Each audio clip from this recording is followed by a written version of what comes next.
ไปได้หรอถ้าไปแล้วไปเดี๋ยว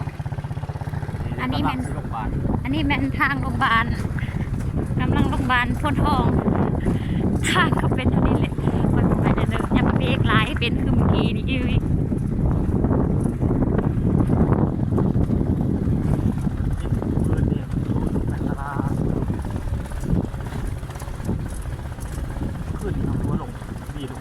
แน่ตัวเมาเนาะมีตัวอย่างหวานตัวอย่างหวานตัวอย่างมีตัวอย่าง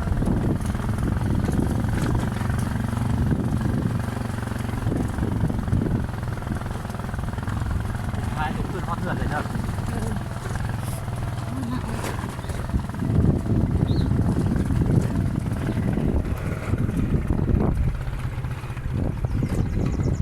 ไม่ท้ายเลยเพิ่งซื้อประตอง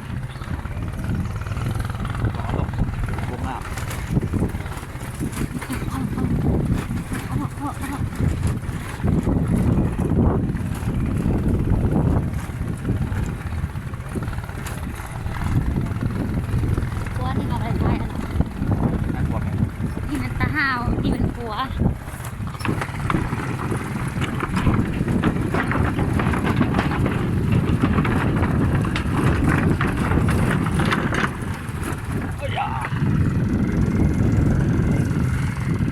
เอาไปอีก